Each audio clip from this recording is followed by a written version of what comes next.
নমস্কার, সবাই কেমন আছেন? আশা করব সবাই খুব ভালো আছেন, সুস্থ আছেন। আমার একটি নতুন ভিডিওতে আপনাদের সবাইকে অনেক অনেক স্বাগত। আজকের রেসিপি দিলখুশ। অনেকে কিন্তু এটাকে মাইসুর পাক বলেও জেনে থাকে। চলুন কিভাবে বানাচ্ছি দেখে নেওয়া যাক। প্রথমেই বলবো ভিডিওটা প্রথম থেকে লাস্ট অবধি দেখবেন। ভিডিওটা যদি ভালো লাগে ভিডিও নিচে একটা করে লাইক কমেন্ট করে দেবেন, আমার চ্যানেলটাকে সাবস্ক্রাইব করে দেবেন। একটা কড়ার মধ্যে আমি কড়াটা একটু আপনারা যেই পাত্র নেন সেটা একটু মোটা হতে হবে। 1 কাপ চিনি নিয়েছি, তাতে দিয়ে দিলাম আধা কাপ জল। এবার চিনিটাকে খুব ভালো করে মেল্ট করে নিচ্ছি। এবারে অন্য একটা চুলার মধ্যে আমি 1 কাপ রিফাইন্ড তেল গরম করতে দিলাম। এখানে যখন দেখবেন চিনিটা গলে গেছে একদম, তখন এর মধ্যে দিয়ে দেবেন 1 কাপ বেসন, দিয়ে খুব দ্রুত বেসনটাকে যে চিনির ঘোলটা ছিল তার সাথে মিশিয়ে নিতে হবে, নাহলে দোলা বেঁধে যাবে।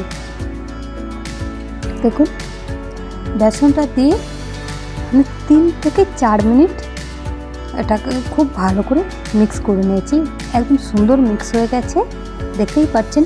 এবারে যখন এই স্টেজে আসবে তখন এর মধ্যে অন্য যে একটা পাত্রেতে তেল গরম করেছিলাম, তেলটা হবে একদম হাই হিট, ধোঁয়া উঠবে তেল থেকে।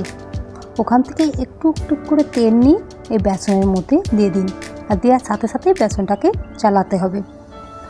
আপনারা চাইলে খুন্তি বা হাতা, আমি কিন্তু হ্যান্ড ব্লেন্ডারে করে এটা দিয়ে খুব সুন্দর মিক্স হচ্ছিলো, যার জন্য আমি এটা দিয়ে মিক্স করছি। যারা আমার ভিডিওগুলো নতুন দেখছো তাদের সবাইকে বলবো প্লিজ আমার চ্যানেলটাকে সাবস্ক্রাইব করে দেবেন, আর পাশে থাকা বেল আইকনটাকে প্রেস করে দেবেন। যখনই আমি নতুন কোনো ভিডিও আপলোড করব সাথে সাথে আপনাদের কাছে নোটিফিকেশানটা যাবে। হাতটা না একটু ব্যথা হয়েছিল চালাতে চালাতে, যার জন্য আমি মজার ছলে এবং 2 হাতে যেমন ডাল আমরা কাটা দিয়ে জানেন, ডাল কাটা দিয়ে সেরকম করতেছি। দেখুন এবার লাস্টটা দেখুন, এ থেকে তেলও ছেড়ে দিয়েছে। এবারে এটাকে তুরন্ত কড়া থেকে নামিয়ে একটা পাত্রের মধ্যে ঢেলে নিন, ঢেলে আধা ঘন্টা ঠান্ডা হতে রেখে দিন।